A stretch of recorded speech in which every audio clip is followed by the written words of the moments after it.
제가 오늘 본문의 말씀을 제가 설교하려고 보니까 앞이 캄캄했습니다. 아무리 봐도 이게 메시지를 건져내기가 너무 어려워서, 그래서 제가 17절로 그냥 넘어갈까 하다가 한 주간 고민하다가 가만히 본문을 읽고 또 읽어보니까 오늘 제목처럼 바울이 홀로서 그 참 자기의 선교지를 찾아가는 그 모습이 생각나면서 예수님께서 늘 홀로 기도하시고 홀로 가셨던 그 모습이 같이 오버랩된 걸 느꼈는데, 그때 마침 제가 늘 예송하던 구상 시인의 그분이 홀로서 가듯이라는 시가 생각이 났습니다. 그래서 이 말씀으로 우리 주님을 생각하고 바울을 생각하면 좋겠다 해서 오늘 말씀을 준비했는데, 제가 한번 그 시를 한번 읽어보겠습니다. 네, 준비됐습니까? 예. 그분이 홀로서 가듯이란 그런 구상시인의 시입니다. 홀로서 가야만 한다. 저 2000년 전 로마의 지배 아래 사두가이와 바리사이들의 수모를 받으며 그분이 홀로서 가듯 나 또한 홀로서 가야만 한다. 악의 무성한 꽃밭 속에서 진리가 귀찮고 슬프더라도 나 혼자의 무력에 지치고 번번이 패배의 선잔을 마시더라도 제자들의 배반과 도피 속에서 백성들의 비웃음과 돌팔매를 맞으며 그분이 십자가의 길을 홀로서 가듯 나 또한 홀로서 가야만 한다. 정의는 마침내 이기고 영원한 것이요, 달게 받는 고통은 값진 것이요, 우리의 바람과 사랑이 헛되지 않음을 믿고서 아무런 영웅적 기색도 없이, 아니 볼거롭고 병신스러운 모습을 하고 그분이 부활의 길을 홀로서 가듯 나 또한 홀로서 가야만 한다. 구상시인의 아주 주님을 깊이 묵상한, 어쩌면 예수님의 생애 전체 가운데 가장 마지막 클라이막스를 그분이 홀로서 가듯이란 시로 표현을 한 참 영적인 시죠. 참 이 시를 읽으면서도 굉장히 감동이 됩니다. 오늘 본문 보면 바울 사도도 예수의 제자로 홀로서 갔던 모습을 오늘 본문을 깊이 들여다보니까 나오는 거예요. 이 사도 바울이 3차 전도를 끝내고 이제 예루살렘에 갔다가 로마로 가기로 작정하고 가는데, 오늘 이제 드로에를 떠나가지고 아소로 가는데 제자들과 다른 사람은 배를 타고 가고 바울은 홀로 걸어갔다고 기록되어 있습니다. 이것이 그저 아무것도 아닌 말씀일지는 모르지만은 저에게는 굉장히 눈에 띄는 사건입니다. 왜 그랬을까요? 아마 고린도에서처럼 자기를 핍박하는 유대인들이 또 기다리니까 방해자가 있고 대적자가 있고 혹시 죽을지도 모르는 위협 때문에 제자들은 배를 타고 가고 홀로 어쩌면 다른 길로 가게 되는 모습을 봅니다. 아무튼 제가 이 말에 주목을 하는 것은 그가 한 80리의 길을 홀로 걸어갔다는 이유 때문입니다. 그 모습 속에 예수님 모습이 떠오르게 됩니다. 우리 예수님도 공생의 가운데 기적을 베푸시고 또 능력을 베푸시고 사람들에게 인기를 끌 때마다 대중을 피해서 홀로 어디로 가셨습니다. 그래 홀로 가셔서 뭐 하셨느냐? 제자들도 잘 모르는데 보니까 밤이 맞도록 혼자 산에 가서 기도하기도 하시고, 새벽에 오히려 미명에 한적한 곳을 찾아가서 기도하면서 하나님과 대면하는 모습을 보게 됩니다. 예수님은 언제나 홀로 하나님과 만나는 시간을 가지신 분이에요. 중요할 때마다 하나님 앞에 기도했는데, 특별히 요한복음 11장 보면 나사로의 무덤 앞에서 그 죽은 지 나흘 되는 나사로, 거기에 누이들인 마리아와 마르다가 울고 있습니다. 사람들이 다 절망입니다. 그래서 이미 시체가 썩었을 것으로 보는데 돌을 굴려내고 주님 앞에 기도합니다. 하나님 아버지여, 내 기도를 늘 들으시고 예민하시고 역사하신 하나님, 오늘 죽은 나사로 나흘 된 시체 썩어가지만은 하나님께서 내 기도를 들을 줄로 믿습니다. 너희들이 하나님을 믿으면 영광을 버리라. 그런 나사로에 나오는 했던 그 놀라운 장면 속에서 홀로 늘 기도했던 그 내용을 오늘 대중 앞에 보여주는 거예요. 하나님 앞에 직접 대면하면서 하나님이신 그분이 하나님 아버지께 기도하는 내용을 보인 것처럼 주님은 늘 홀로 가셔서 자신과 이 인류의 구원을 위해서 기도하셨던 홀로 그분이 가신 그 길이죠. 그렇습니다. 사역자는 이런 고독한 시간이 필요합니다. 홀로 하나님과 대면하는 시간이 필요합니다. 자기 자신의 모습을 되돌아보는 시간이 필요한 겁니다. 오늘 우리 그리스도인들, 주님의 제자들, 예수 믿는 사람들은 홀로 있는 시간이 필요하다는 거예요. 그래서 주님과 깊은 대면 속에서 내 모습 이대로 나아가고 내 심정을 토로할 수 있는 그런 시간들이 필요합니다.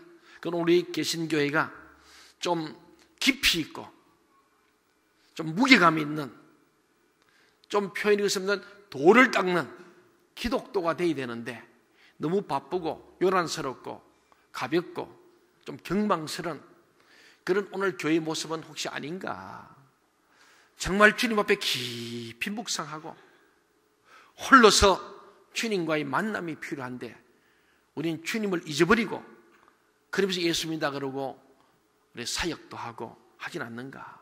저는 목사로서도 주님과 얼마나 깊은 단독자리의 만남이 있는가? 그분이 홀로서 가듯이 좀 홀로서기를 해야 되는데 그런 생각을 해봅니다. 뭐니 해도 우리가 고독한 시간을 통해서 하나님과 대면할 그때에 우리는 우리의 잘못을 깨닫게 되고 우리의 흐트러졌던 헌신을 가다듬게 됩니다. 가장 중요한 것은 하나님과 대면하는 일입니다. 외롭고 고독하지만 혼자 시간을 갖는 일이 사역자에 있어 얼마나 중요한지 모릅니다. 우리 차장들을 하고 알파에 우리가 스텝으로 참여하고 셀 리드를 하고 또 목회를 한다고 하고 전도학교 기독교를 하는데 과연 누구를 위해서 종원을 울리는가? 정말 누구를 위해서 우리가 그 일을 하는지를 가끔 잊어버리고 가다 보니까 사람과 부대끼고 상처 입고 실족하고 시험 들고 그래서 주님과는 관계없이 사람들 때문에 상처 입어가지고 주님을 등지는 사람이 얼마나 많은지 모릅니다. 목사 때문에, 리더 때문에, 누구 때문에. 오늘은 그분이 홀로서 가듯이 좀 홀로 주님을 만나야 할 줄 믿습니다. 사람들을 만나가지고 내 편 들어달라 그러고 내 말 좀 들어주시고 나를 지지해달라고 얼마나 우리는 그렇게 찾아다닙니까? 그리고 상대방을 왕따시키고 보복하고 싶은 마음들을 가지면서 사는 오늘 우리의 군상들인데 오늘 우리는 이 사순절 정말 이제 고난절 앞에 둔 2주간에 좀 새벽에 나와 잠잠히 주님을 만나는 시간, 주님이 내 인생을 좀 내어놓고 묻는 시간, 좀 되돌아보고 반성하고 회개하고 나를 좀 흐트러진 곳에서 좀 가다듬는 시간들이 있지 않다면은 우리는 교회를 오랫동안 다녀도 정말 늘 끼어지고 부서지고 시험 들고 그래서 왔다 갔다 하는 그런 인생을 살 수 있다는 거죠. 사도 바울은 그 길을 걸어가면서 지금 저희들은 보내고 배 타고 쉬운 길로 보내지 않고 걸어서 도보로 지금 약 80리길을 걸어가면서 그동안 자기가 했던 일들을 회상해 볼 수도 있을 것입니다.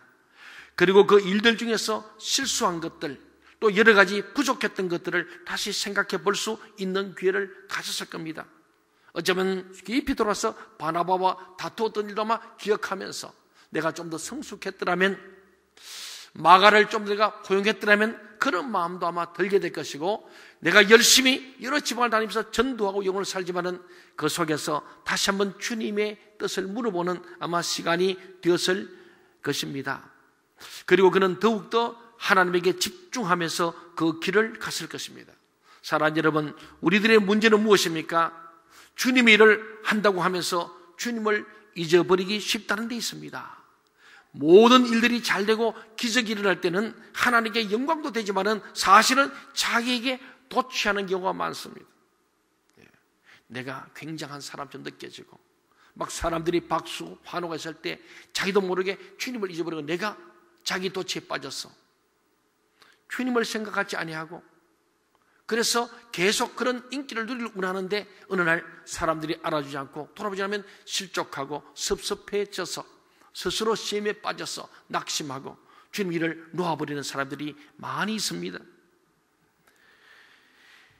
반대로 어떤 계획된 일이 되지 않고 어떤 목표가 성취되지 않을 때, 내 뜻대로 잘 안 될 때, 내가 원하는 안 될 때는 하나님을 바라보지 못하고 오히려 하나님을 원망하는 경우가 많습니다. 주님을 바라보지 못하고 자기의 무력함과 비참함 속에서 자꾸 섭섭한 감정만 생기기가 쉽습니다. 시험에 들어서 낙심한 심령들을 신방해 보면 하나같이 공통점은 섭섭함이에요. 하나님에 대해 섭섭하고, 목사님에 대해 섭섭하고, 교인들에게 섭섭하고, 셀원들에게 섭섭하고, 리더에게 섭섭함이에요. 그 섭섭마귀 때문에 결국은 마귀의 전략에 붙들려서, 마귀의 전략에 휩싸였어 하던 일 내려놓게 되고, 있던 믿음도 떨어져 버리고, 전혀 예수 안 믿는 사람으로 불신자처럼 말하고 생각하는 사람들이 있습니다. 여러분은 어떻습니까? 정말 주님을 바라보지 못하고 자기 연민에 빠져서, 섭섭한 감정에 빠져서 스스로 낙오하지는 않습니까? 모든 사역자의 문제가 여기에 있습니다. 주님을 위해서 일을 하지만은 그 속에는 주님이 없을 수도 있습니다. 목사가 목회하면서 주님이 없다면은 목회 포기할 일이 많습니다. 여러분도 직장생활 하다가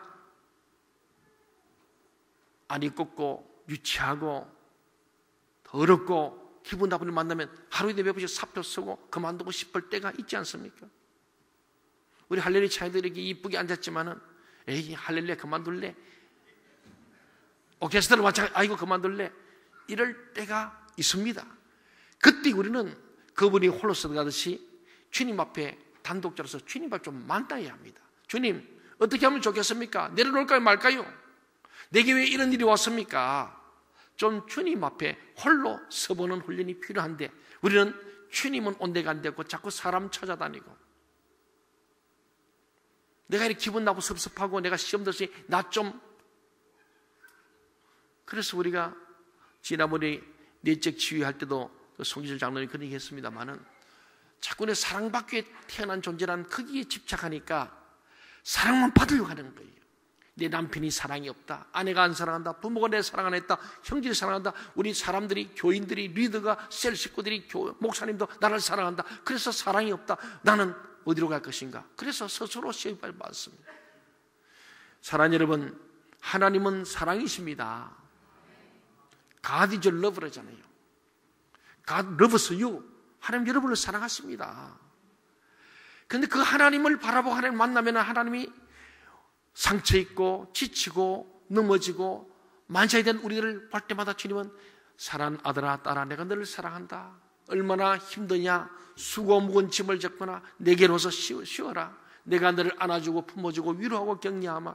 사람들이 위로받지 못할지로 내가 너를 사랑하마. 내가 너의 깊은 속에 있는 상처, 아픔, 고통, 억울함, 원통함을 내가 안다. 우리 주님을 만나서 그 주님의 위로와 사랑을 받아야 할 줄 믿습니다.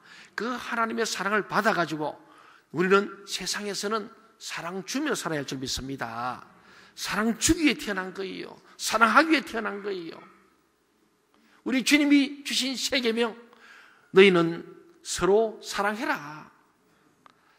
사랑받으려는 주님에게 사랑을 받는 거예요. 하나님을 만나서 거기서부터 영원히 변치 않는 하나님의 사랑을 무한적으로 받아가지고 그 넘치는 사랑 받은 우리가 세상 가운데 가정에서나 아내가 남편에게, 남편 아내에게, 자녀에게, 부모님에게, 이웃에게 사랑을 베푸는 거예요. 그 십계명은 하나님을 사랑하고 이웃을 사랑하라 그랬지 사랑받으라는 게 아니에요. 동의하십니까? 이제부터 사랑받기 위해 살지 마시고 교회나 직장이나 가서 사랑하는 자가 되시기 바랍니다. 그게 성숙한 신앙이고 믿음이 좋은 거예요. 오래 믿을수록 구수한 된장처럼 좀 푹 익어진 그런 성숙한 그리스도인들, 그런 사람은 주님과 늘 대면하기 때문에 시험에 들어도 시험을 이깁니다. 실족해도 금세 일어섭니다. 결코 파국으로 가지 않습니다. 사랑하는 여러분, 우리들의 문제는 주님 일을 한다고 하면서도 주님을 잊어버린다는 데 있음을 꼭 기억하시기 바랍니다. 그렇습니다. 우리가 어려움을 당해도 우리는 하나님을 바라봄으로 거기서 희망을 얻고 위로받고 치유받는 여러분 되시기 바랍니다. 그래서 교회가 존재하는 거예요. 그래서 예배가 있는 거예요. 이 예배는 뭐 하는 거냐? 하나님 만나는 시간이에요. 하나님을 대면하는 시간이에요. 이렇게 수백 명이 앉았지만은 1:1 하나님을 만나는 시간, 하나님 음성을 듣는 시간, 하나님의 모습을 보는 시간, 그 하나님께 주시는 위로와 평강의 말씀, 때로는 우리 책망의 말씀을 들으면서 아버지 맞습니다, 위로하시니 감사합니다, 내 마음이 평안합니다, 또 나를 더 잘되게 하시려고 주님께서 도전하시니 그 말씀 붙들고 열심히 살겠습니다. 오늘 바울 사도는 그분이 홀로서 가듯 우리 주님이 가신 그 길을 가면서 그도 홀로 가면서 자기의 과거를 돌아보고 회상하면서 반성도 하고 또 주님에게서 또 위로도 받고 주님께서도 새 사명을 받아서 끊임없는 열정으로 승리한 사람이 바로 사도 바울이었습니다. 사랑하는 여러분, 모든 사역자의 문제가 여기 있습니다.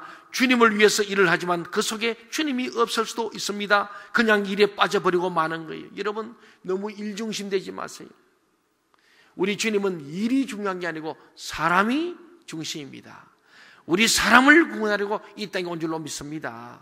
저도 굉장히 일중심의 사람인데 일은 잘하는 것 같지만 사람을 잃어버리면 그 일은 계속할 수가 없는 거예요. 일이 잘 안 돼도 사람을 세워놓으면 일은 계속할 수 있는 거예요. 동의하십니까? 사람이죠. 우리 주님도 그렇고 바울도 결국은 사람이었어요. 사랑하는 여러분, 바울이 가만히 보면은 그래서 지칠 줄 모르는 열정이 생기는 거예요. 어떨 때 주님을 대면하기 때문에 주님의 위로와 주님의 놀라신 말씀, 격려를 받으면서 그는 늘 열정이 식지 않고 감옥에 갔어도 그는 빌립보 가면서 빌립보서 섬에서 기뻐하고 기뻐하라. 내가 다시 오면 기뻐해라. 내가 지금 옥중에 있지만은 내가 같이 모이지만은 그 안에서 찬양을 하며 경비하며 영광 돌렸던 바울 사도, 말로만 아니고 실제로, 그리고 그 열정, 로마도 보여라, 로마만에 건너무 있는 것까지 보면서 열정을 가지고 달려갑니다. 사도 바울이 1, 2, 3차 전도 여행을 하면서 여러 지역을 전도한 것보다 더 중요한 것이 있습니다. 그것은 바울의 마음속에 있는 주님을 사랑하는 열정이었어요. 주님 사랑. 그 주님이 내게 베푸신 그 사랑, 십자가의 사랑, 부활의 능력, 이것이 그 심령 속에 꽉 차있기 때문에 그는 예수 그리스도로 말미암아서 오는 그 열정, 주님을 사랑하는 열정, 나를 향한 주님의 그 사랑에 보답하고자 하는 그 열망이 끊임없는 열정이 되었어요. 사역은 할 수도 있고 안 할 수도 있습니다. 그가 로마를 보아야겠다고 말했을 때 중요한 것은 로마가 아니었습니다. 로마보다 더 중요한 곳이 있다면 그는 그곳으로 갔을 것입니다. 그는 제도나 방법이나 일을 중요시하지 않았습니다. 많은 사람들이 선교사로 가면 맨 먼저 선교센터부터 짓습니다. 바울은 그렇게 하지 않았습니다. 바울 자신이 선교센터였죠. 이동하는 선교센터. 그의 관심은 오로지 복음 전도였습니다. 어떻게 하면 예수 그리스도를 전할 수 있을까? 그에게 있어서 성공과 실패는 중요하지 않았습니다. 오늘 우리는 성공신화를 낳고 싶습니다. 성공신화. 목회도 성공하기를 원하고 뭐 성공하기를 원합니다. 그런데 우리 주님 볼 때 성공의 개념 우리하고 다른 거예요. 남을 밟고 올라서서 내가 성공한 거, 그거 성공 아니라는 거예요. 사람 볼 때는 대단해 보이지만 아무것도 아니에요. 남의 가슴에 상처를 주고 못을 박아놓고 내가 성공했다, 그건 성공 아니에요. 주님은 결과도 중요한 과정도 중요시 보시는 거죠. 그래서 바울이 경험한 것은 성공도 실패도 중요한 게 아니다. 중요한 것은 오직 예수의 복음이 어떻게 증거될 것인가. 예수의 복음만 증거되면 나는 죽어도 좋다. 그게 바울의 고백이고 자세였습니다.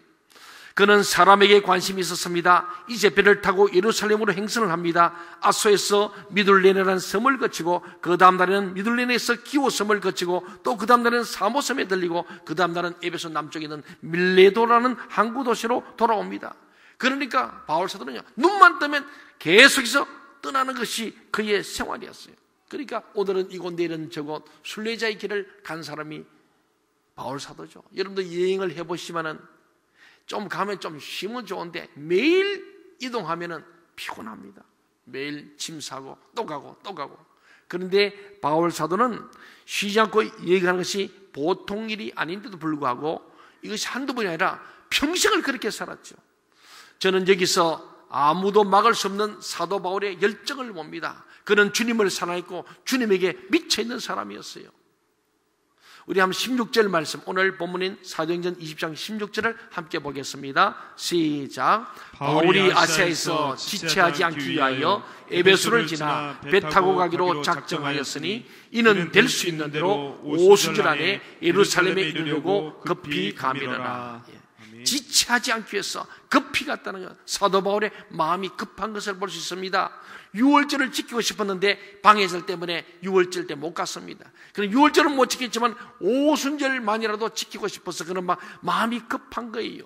그는 오순절만 생각하면 가슴이 뛰었을 겁니다. 오순절의 흥분과 오순절의 역사를 그는 마음속에 가지고 있습니다. 성령으로 불타고 있는 사도 바울, 육신의 정력과 안목의 정력과 이색의 자랑을 다 버리고 주님께 붙잡힌 바울을 보세요. 올라치는 바울은 스펙이 정말 좋은 사람입니다. 엘리트 중에 엘리트입니다. 학벌 좋지요, 문벌 좋지요. 로마 승을 가진 그 당시 최고의 유대인으로서는 로마인처럼 대접할 수 있는 그런 대단한 사람입니다. 나중에 로마 황제 앞에 설 때도 로마 시민권을 자기가 얘기하지 않습니까? 이게 인간적으로는 출세할 수 있는 모든 조건을 가지는데 그것을 다 버리고 오직 예수님께 붙잡혔어. 그분이 홀로서 가듯이 그도 그 길을 따라가면서 고난, 그래서 남은 고난을 육체에 채웠던 사도 바울을 우리가 잘 바라봐야 됩니다. 주님께 붙잡힌 바울. 여러분, 바울은 열심히 일을 했습니다만 일에 얽매이지 않는 사람이었습니다. 모든 이방인들을 그리스도에게 접붙여야 된다는 생각, 이 돌감람나무를 창감나무에 접붙이기 위한 그 열망으로 가득 찬 생각이죠.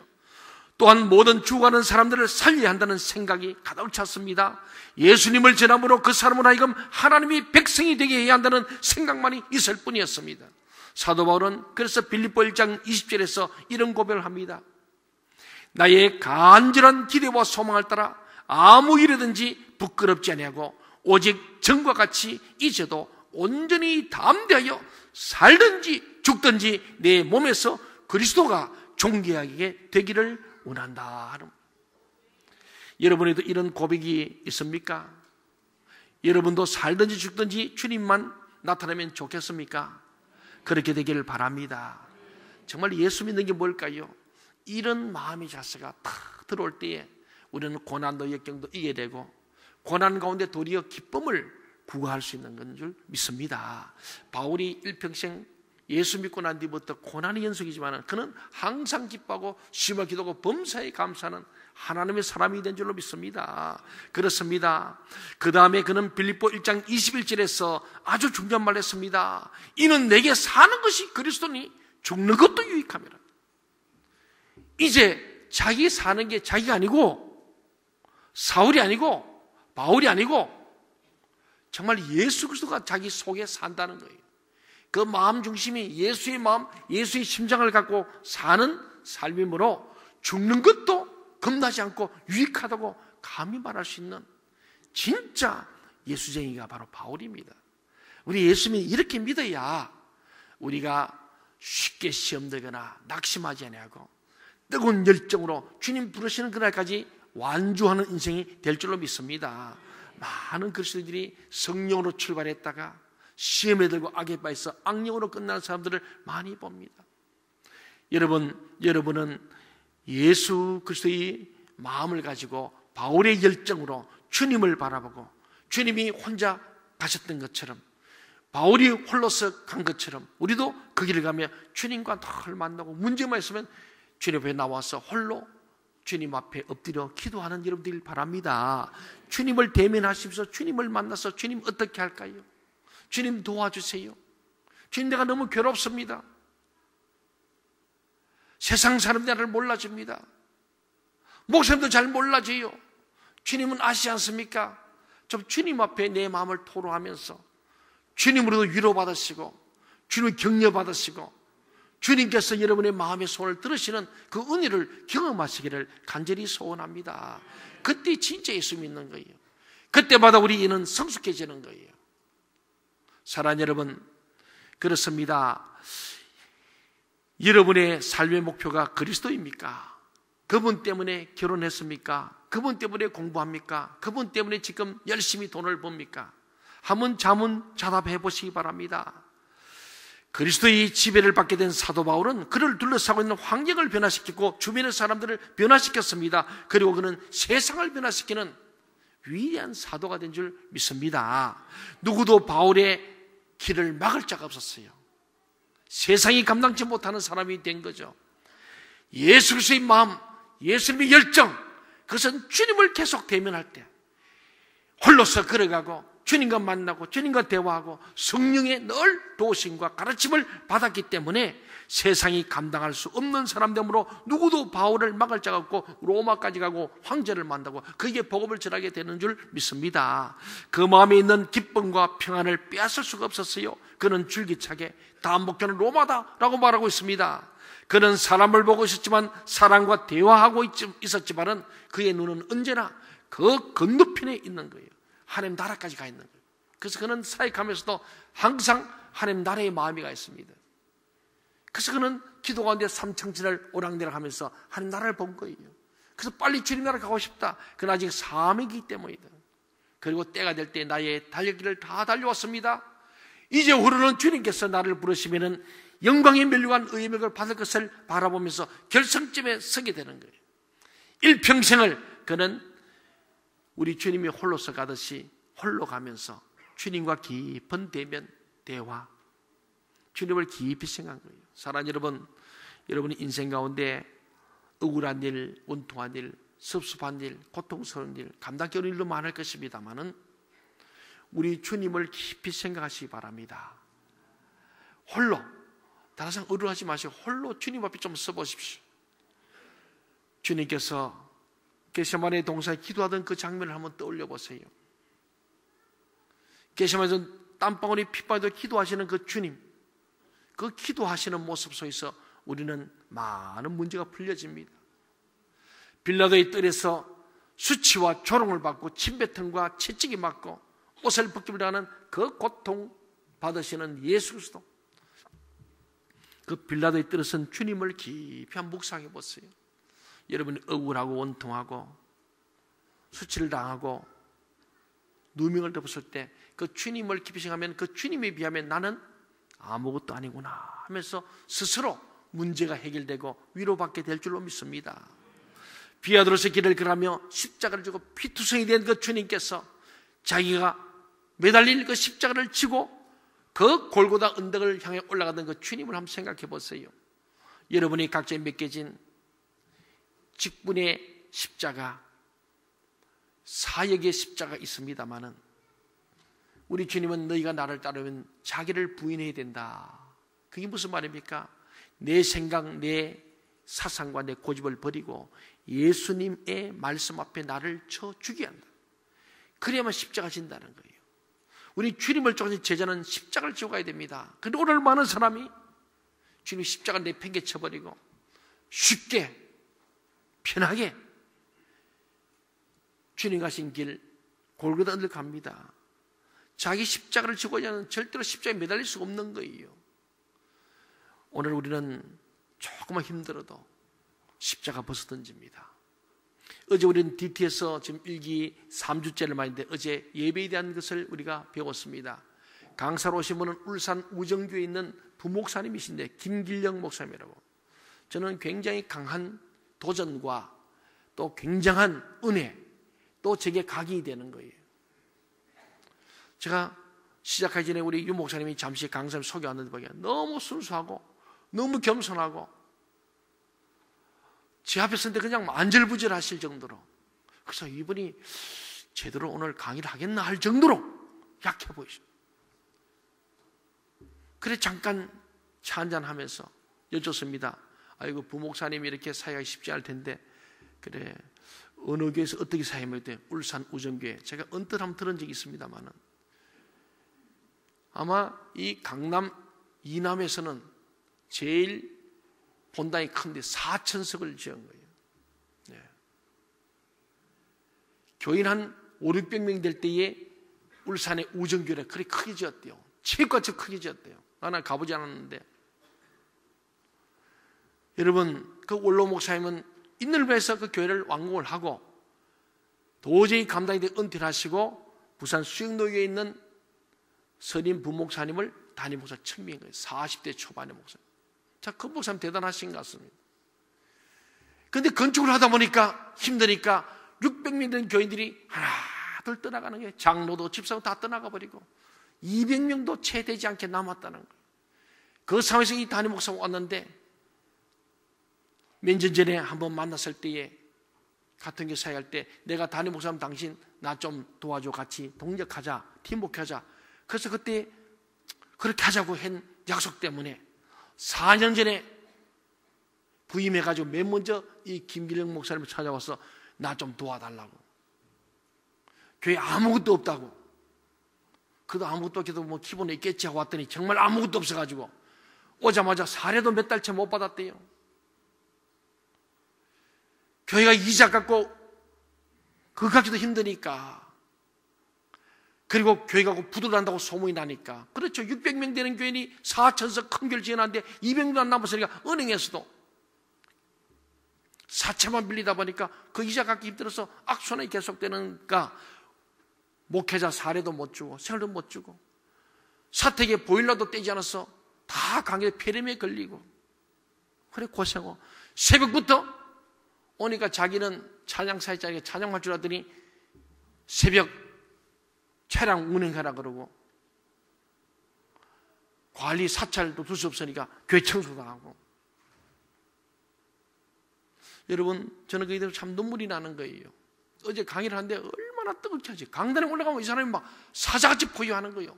내려오면 얼마나 기분이 몰라. 내가 아주 존경스러운 거예요. 저는 그렇게 생각이 듭니다. 오늘 많은 그리스도인이 힘들고 어려우면 십자가 다 벗어 던지고 짐을 안 지려고 그래요. 왜 교회가 어려움이 납니까? 결국은 양들도 힘들면 다 도망가 버리고. 그러면 교회는 넘어가는 거예요. 오늘 저는 어제 그분을 보면서 제가 그랬어요. 물었더니 그래서 강의가 그러지 않습니까? 못 가게 하고 연봉을 엄청나게 준다 한데도 불구하고 내려갔다잖아요. 그게 참 목자예요. 돈의 노예가 되고 대접하고 대우한테 노예가 된다면 그것은 목자가 아니잖아요. 내 먹고 살려고 목자가 되는 거 아니거든. 나는 어제 그분을 보면서 그렇게 눈물이 나는 거예요. 야, 4년을 지금 버티고 있는 거예요. 매일 나가서 전도해야 돼요. 사모님하고. 어제나 우리 부목사님들이 어떤 시간에 모르겠는데 목사님 사람들 전도 나가야 돼요. 그러니까 목요일 날은 제가 하나 결정해요. 나도 지금 같이 하지만은 우리 부목사님들이 전도학교 기도회 함께 와서 목요일은 전도한 날로 해가지고 다 같이 나. 이 전도하면서 얼마나 어려운지 한 영혼을 알면은 우리 등록된 교회는 한 명도 놓쳤어 안 되는 거예요. 그 영혼 사랑 정말 주일날 내 양이 원한다. 그 간절함이 필요한 겁니다. 그 사람 200명 안 모이게 한 600명 모인다는 거예요. 그렇게 조금씩 나서 그도 사례비는 받는답니다. 청년들이 10명 안 모이게 한 100명이 모이는 90명 100명.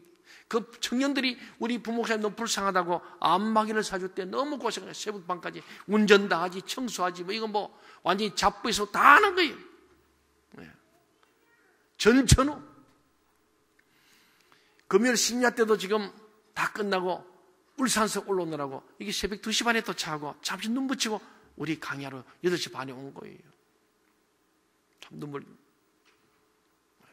사랑하는 여러분, 오늘 우리 많은 사람들이 우리 속에 사는 게 예수 그리스도가 되어야 되는데 예수는 온 데가 안 되었고 사람들의 모임이 되고 사람들의 생각이 지배하고 사람들 중심으로 사니까 교회에서 사람끼리 해결해 보려고 하니까 거기에 문제가 있어서 스스로 상처받고 스스로 문제를 일으키는 거예요. 거기는 해답이 없습니다. 사람에게 해답이 없어요. 하나님을 만나야 할 줄 믿습니다. 하나님을 만나야 합니다. 사랑하는 여러분, 우리의 삶의 목표가 그리스도가 되어야 할 줄 믿습니다. 여러분은 무엇을 보고 삽니까? 하루 수입을 보고 삽니까? 땅을 쳐다보고 삽니까? 어떤 사람을 쳐다보고 있습니까? 사랑하는 여러분, 우리 모두가 그리스도께 붙잡힌 바 되기를 바랍니다. 그분을 위해서 여러분의 생애를 아낌없이 바쳐도 결코 후회함이 없을 것입니다.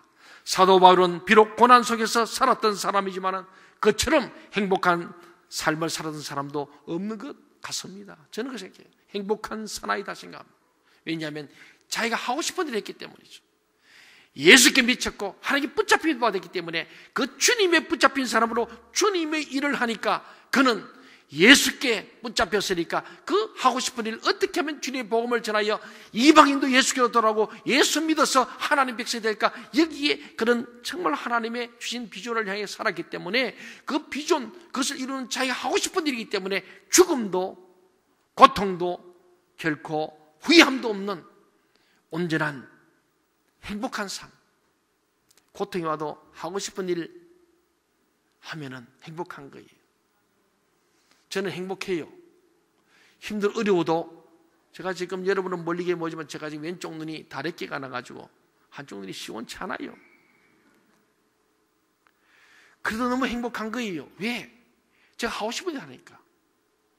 하나님이 기뻐하시나 하니까. 어떤 고통이 와도 어려움이 와도 후회함이 없는 일이기 때문에 행복한 거예요.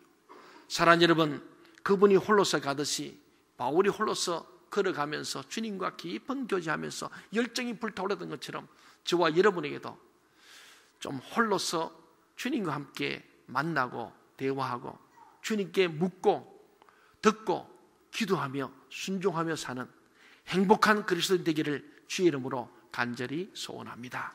아멘. 기도하겠습니다.